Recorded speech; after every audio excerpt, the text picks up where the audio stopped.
bali ko pa sa mga kanila para sa ating kanila. At bali ko pa kanila sa kayo kaso. At ang unahan natin talaga.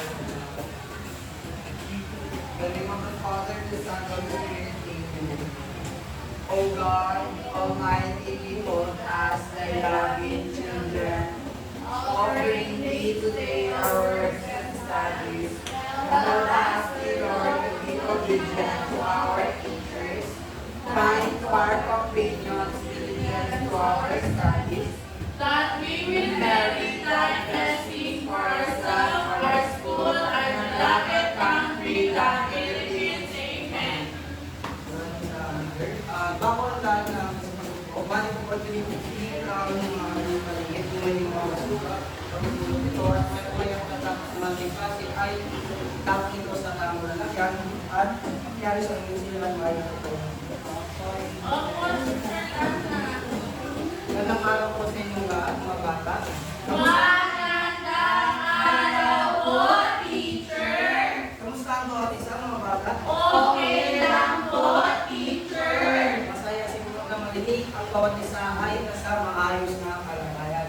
Ngayon ay susuriin muna ni teacher ang inyong presensya kung may ulipan ba kayong araw. No? Ang dapat nilang gawin ay kapag narinig niyo ang inyong kumanan, itaas ang inyong kamay at sabihin na ito po ang Diyos. Maliwanag po ba? Opo, teacher. At nagsisimula tayo kay Permakaso. Narito po, teacher. Omar. Daniela. Narito po, teacher. At Racing.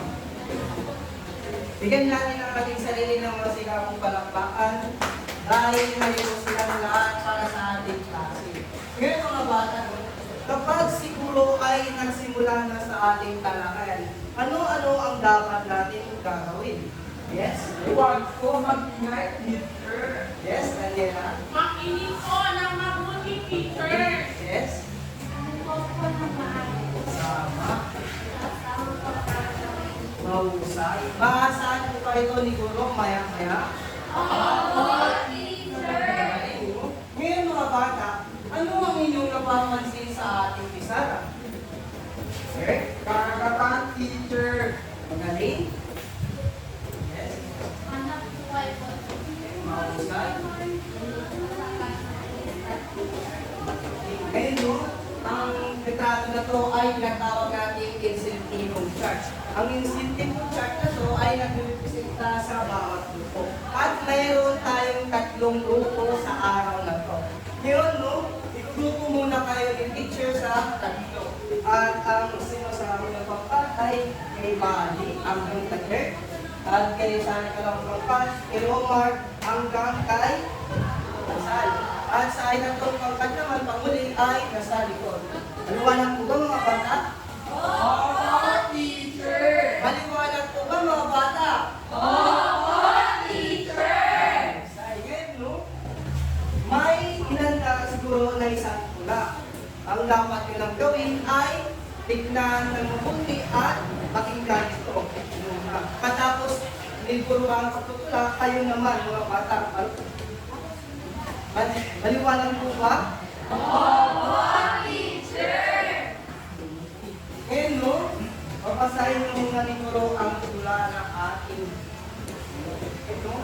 Ang pamagat ng tula na ating sa araw na ito ay yaman ng kalikasan. Ngayon, no? Simulan na ni Guro sa pagtutula. Yaman ng kalikasan. Sa hangin na sariwa, ako'y humihinga. Sa dilim ng puno, ako'y nagpapahinga. Tubig sa batis, malinaw at mayapa. Biyaya ng langit, likay na dala. Minero sa kabundukan, magsasagasa kapagan. Isda sa daot, ano'y sa kasiya. Sa mabatong lugar ay may gaya. Ngayon mga bata, kayo naman ang magtutula. Yaman ng kalikasan. Sa hangin na sariwa, ako'y humihinga. Sa dilim ng puno, ako'y nagpapahinga. Tubig sa batis, malinaw at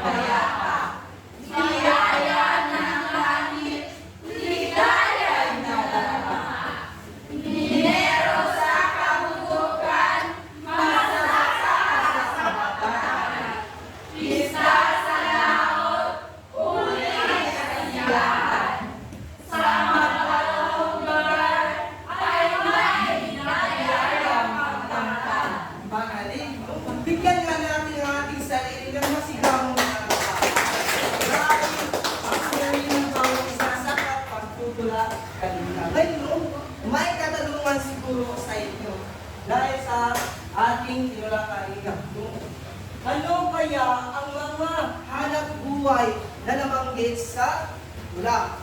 Yes, Principal. Ano po, teacher, pag humihina ko isa sa taas ng Magaling mo. At paano natin itong pangangalagaan ang mga klaseng hanap buhay sa ating paligid? Okay? Maglinis po sa ating kapaligiran upang tayo ay makakuha ng mga sasaganang ani. Magaling. Bigyan natin ang PCR na masigabong palakpakan. Sa pang-ating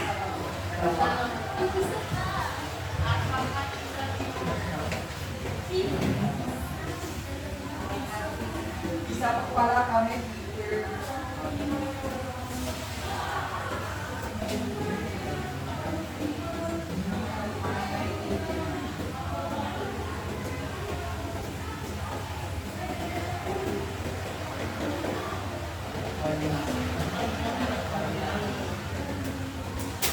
Yun, no? Tayo ay nagpula kanina.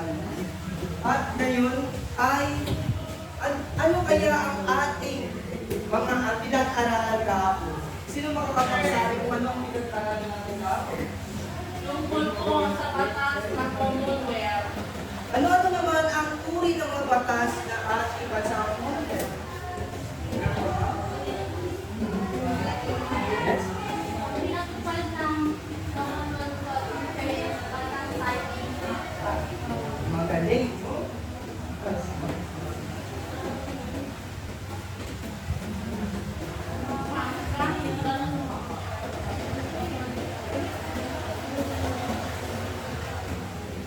Yung mga bata, may kapakita siguro na ang dapat nilang gawin ay tignan ito ng mabuti at usisain sa unang litrato. Bigas, teacher. Ano ang dapat natin gawin kapag ay Taasan may sabot. Magaling, yes. Teacher, bigas. Bigas. Sino nga ba nakakain na nito ng bigas? Tayo, teacher. Lahat tayo ay nakakain ng bigas. Dahil hindi kumpleto ang ating makakaitan oy, ang araw kung wala ang bigas na sa ating mesa. Tama ko ba mga bata? Opo, teacher. Sa ikalawang litrato naman, Stop po, teacher. tama, isda. Sino naman dito ang nakakain ng isda o paborito nila ay isda? Kami, teacher. Ano ang putay na kadalasan ninyong minutok sa isda? Adobong isda, teacher. Magaling. Tinola, teacher. Tinola ang isda. Hello, sa itong litrato. Pagtutroso, teacher. So, saan natin kadalasan nakikita ang pagtutroso?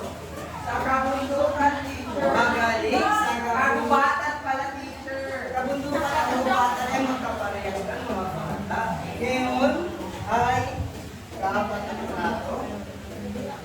Mga Teacher, mga kwan. Palayo. Daniela, huwag kang maya kapag may sumasagot na iyong kaklase o sa harapan. Mga palayo at mga. Saan naman gawa ang mga palayo at mga? Sa cake, teacher. Eh, magaling mo. Ngayon mga bata, Gawa po sa putik. napapansin niyo ba? Ang kapaligiran ay may papel sa ating lipunan. Sa mga pamamagitan mo ay nagsisikyan ang bawat Pilipino at bawat mamayan sa bawat kapaligiran nito. Ang mga kababayan nito ay nakikita kung saan tayo nakatira. At sa araw na to ay ating alamin kung ano-ano ang mga posibleng hanap buhay na makita sa atin. Yan mga bata. May papakita ulit na litrato siguro. Ano ang inyong nakikita sa litrato nito? Daniela? Teacher, mga kagamitan po sa pangingisda. magaling mga kagamitan sa pangingisda. Ngayon mga bata, sino naman dito ang nakatira sa mga malapit sa karagatan o ilog? Teacher, si Erika, teacher.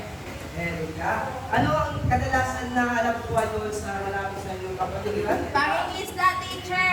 Magaling, pangingisda. Maaaring bang basahin ng sabay-sabay kung ano ang ibig sabihin ng pangingisda? Wala pa yan, teacher.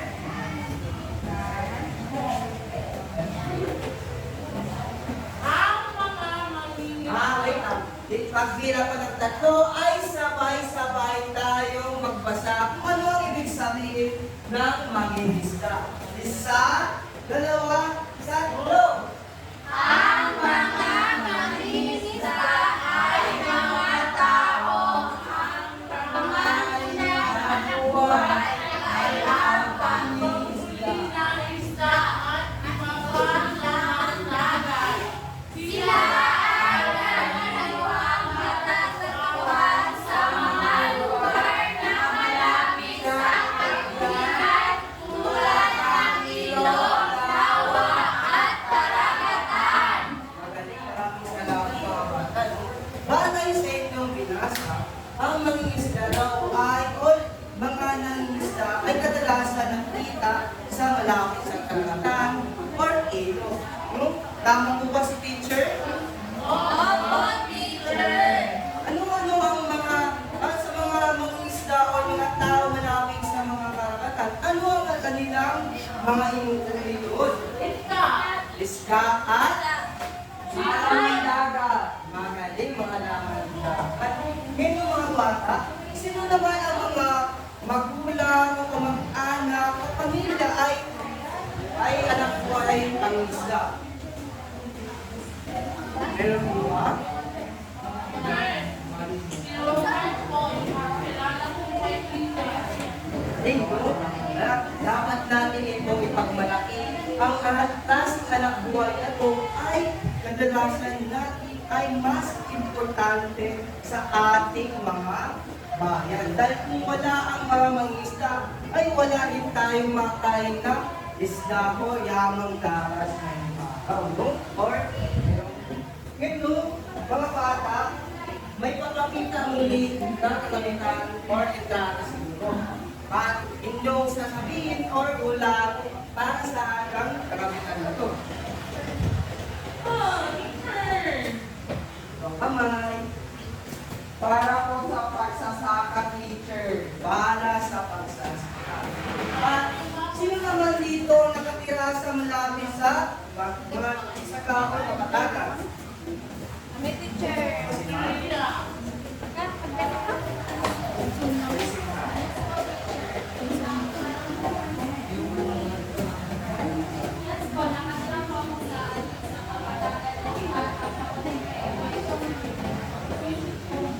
Kaya mga bata, marami bang basahin sa sabay-sabay? Anong ibig sabihin ng pagsasaka?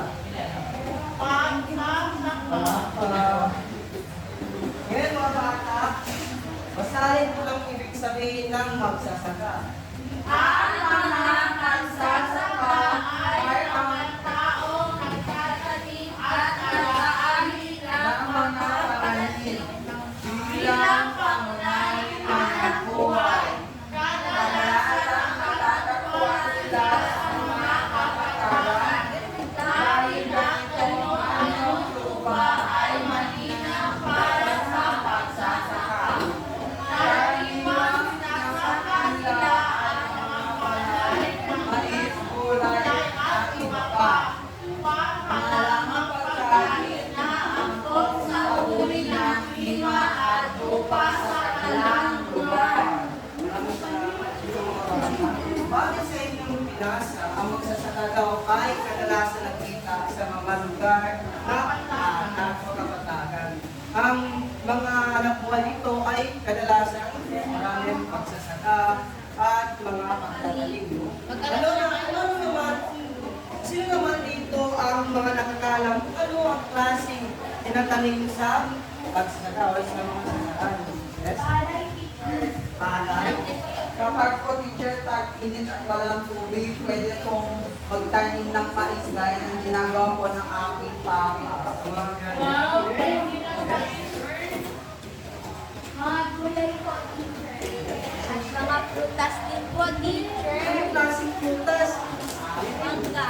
May mangga po, pwede po siya sa tag-init. At prutas po, bagay. Lansones po, teacher. Alam na naman na nagkatanim nila sa kanilang bayo, no? Ngayon mga bata, no? Sa ikatlong litrato naman, ano ang inyong napansin sa ikatlong litrato na to? Teacher, puno. Daniela, anong dapat gawin ito pa may sagot? Ang taas, ang kalimutan naman. Teacher, bundok po. Sa bundok mga bata, sino makakapagsabi sa akin kung ano ang mga anak buhay dito? Pag-ibig na po, Pabili na?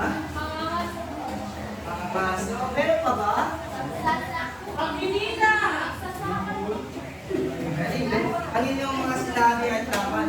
At meron din ang kadalasan na anak buhay dito sa kabundukan ay paghalak ng tayo at pagkuha ng mga toso at mga kahoy. At ginagamit ito sa mga paggawa ng mga barko sa kultura. At ngayon mga bata, maraming ko kasay kung ano ang ibig sabihin ng nabuhayan sa kabundukan. Ang kabuhayan sa kapatid. Isa. Ngayon, mga bata, pagbilang ko ng ito ay sabay-sabay ng basahin kung anong ibig sabihin ng kabundukan. Isa, dalawa, tatlo. Ang kabuhayan sa kabundukan ay karaniwang kinabibilangan ng pagmimina, pagtatanim ng mga halaman katulad ng kamote at kahoy at tagalaga ng mga gulayan ng karnik at bahas.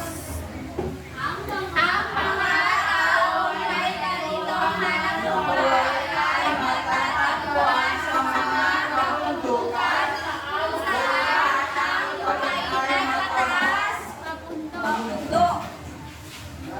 Sa mga bata, bagay sa inyong binasa daw, ang buhay sa kabundukan ay kadalasan ay pagmimina, pagtatalim o pagsasaka at pagtutulosan. Ito ang example halimbawa ng pagmimina sa kabundukan.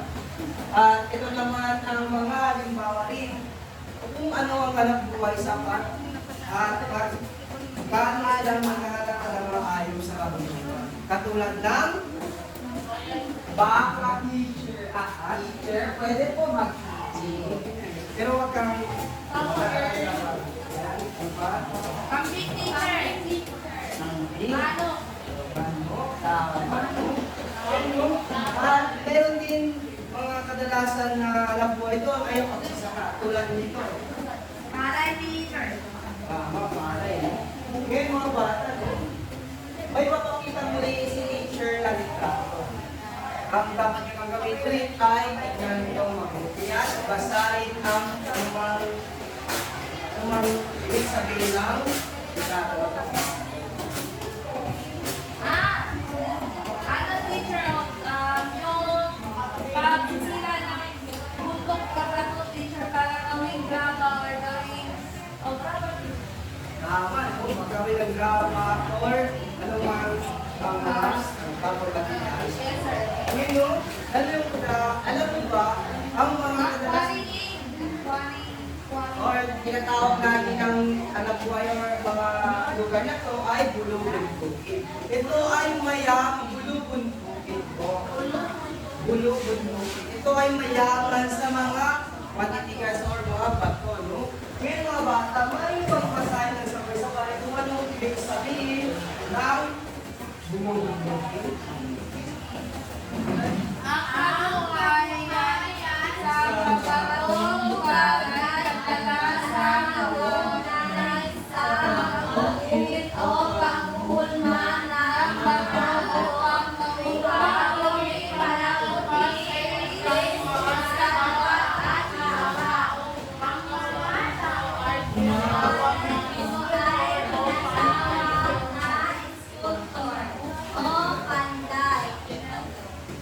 ay matatagpuan sa heart ng mga tao. Mabubuting na hangin kung saan atong maaari sa kanyang sinihan at buhay. Yun mga bata, no? Maraming salamat. Bakit sa inyong Pilipinas? Ang mga lugar ay kadalasan naunay sa pag-ulapit o pag-ulima o kadalasan tinatawag ito ay mga pag-ilyo o pag-ilyo. Ito yung mga tao na gumagawa ng mga base, gawa sa mga base or mga kadalasan mga statula na gawa sa bato. Kadalasan ba ano ito mga bata? Ano ang inyong nakikita? Base taker. Base. Alam niyo ba yung base or palay na to ay galing galing sa bato or putik, no? Ito ay kadalasan hanap buhay ng mga taong malapit sa kabuong lubutukin na mayaman sa mga bato. Ano? Ngayon mga bata, no? Base sa ating tinalaki kanina, ano kaya ang ating pagsat na tinalaki? Mga kabuhayan sa iba't ibang bansa. Lapit. Magpapabay sa bansa. Lokasyon ng bansa. Ang ating pagsala tinalaki ngayon ay patungkol sa mga bata, basahin natin sa sabay. Naiunay ang kapaligiran sa uri ng hanap buhay. Ayan, no? Ang mga pinakitang litrato at binasa ng kanina ay mga halimbawa ng mga kapaligiran at buhay sa mga kapaligiran.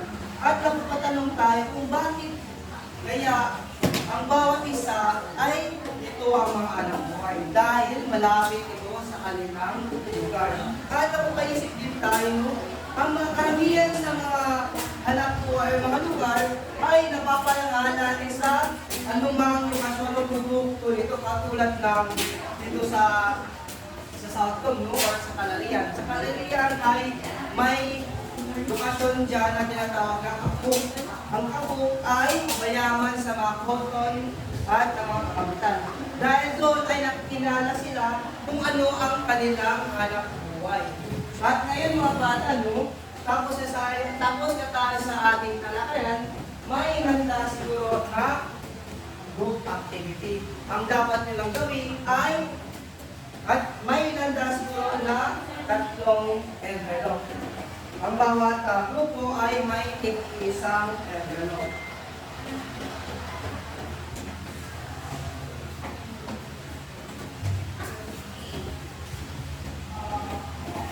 Ngayon mga bata, no?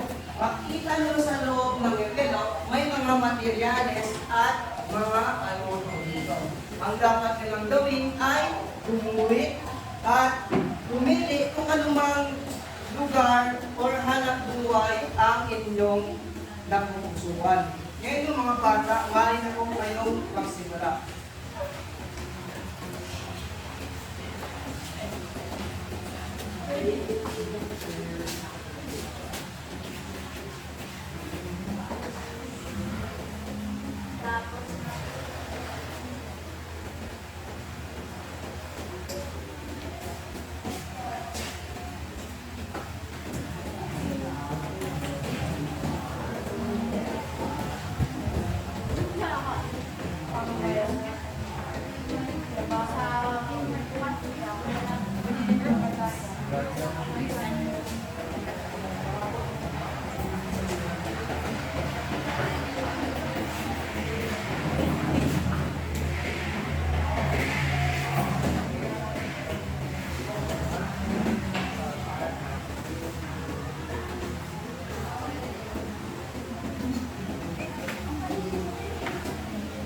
Tapos na po, teacher!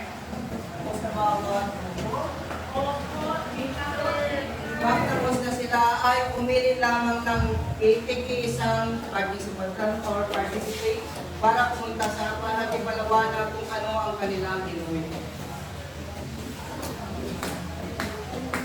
Ang minuit ko po, teacher, ay kapatulan na natutunan po, pwede po tayo dito magkaroon ng iba't ibang uri ng mga halaman tulad po sa amin ito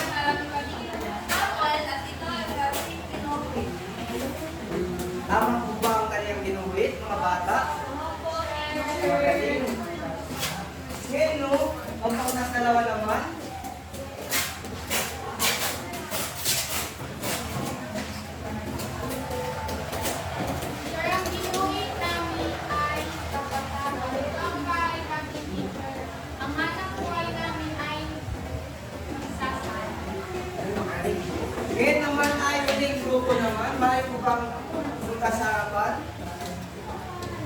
Huling grupo. At ang bawat grupo ay bigyan natin ng masikapong palakpakan dahil nag-ulit kaya or nagpalisikula sa ating grupo. Ngayon mga bata, kumuha ng buong papel at sulangin ang ating kumain na tutunan pa tayo sa araw na ito.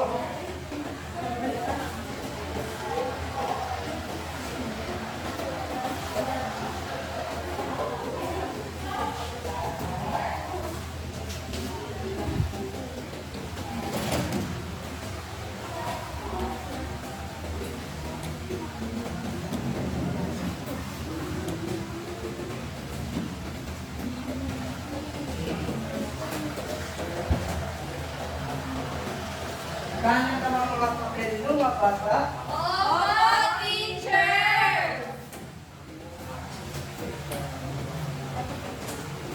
Ngayon, bago kayo sumagot, maaari nyo bang basahin at sabay-sabay kung ano ang panungkol natin. Basahin at unawain ang mabuti ang bawat tanong. Lugan ang tamang sagot sa apat na kategorya. Ngayon, binugan lamang ang titik ng tamang sagot sa apat na pamilya. Kung ito ba ay letra A, B, or C, or C or D, kung maaari na kayong magsimula at bibigyan ko lamang kayo ng 5 minuto para sa pagsusunod na ito. Tapos na ba mga bata? Opo, teacher! Ngayon, kumuha kayo ng kunin ninyo ang inyong kwaderno sa iPad at sulatin ang takdang aralin na ipapasa bukas.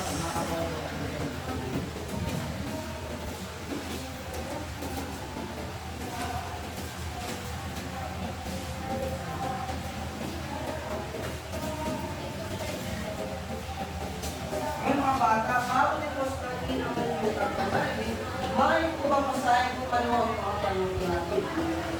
Mga taga-bumili, isulat sa sagutang papel ang mga katanungan na ito. Saan lugar ka nakatira? Susulat nila ako sa sugatan nila kung saan ba kayo nakatira ngayon ito. At sa ikalawa, Ano ang anak buhay meron sa inyong lugar? kung ano ba ang anak buhay o anong uri ng anak buhay na meron sa inyong lugar. At ikatlo, Paano mo mapapanatili ang kalinisan at kaayusan ng inyong kapaligiran? at sasabihin nyo lang kung paano natin mapapanatiling kalinisan o paano natin may papakita ang paglilinis natin sa ating kapaligiran. Naintindihan niyo ba mga bata? Opo, teacher! Ngayon, bibilangin natin ang insentibo na inyong. Ngayon, bago ito bibilangin ng teacher, ay isasabay natin kung pagkano or anong ba ang regalo ngayong araw. At hanggang isa. Isa, dalawa, tatlo, apat. At ngayon naman sa pangkat dalawa. Isa, dalawa, tatlo. At sa pangkat tatlo. Isa, dalawa, tatlo, apat. Ayun mo, at lima ba? Hawak mo lang. Apat mo. Eh no, alam ka naman kung sino ang nanalo ng araw. Ang pagpapisa at ang pawat. Tatlo. Kaya nabigyan natin ang ating sarili ng masikapong palakpakan.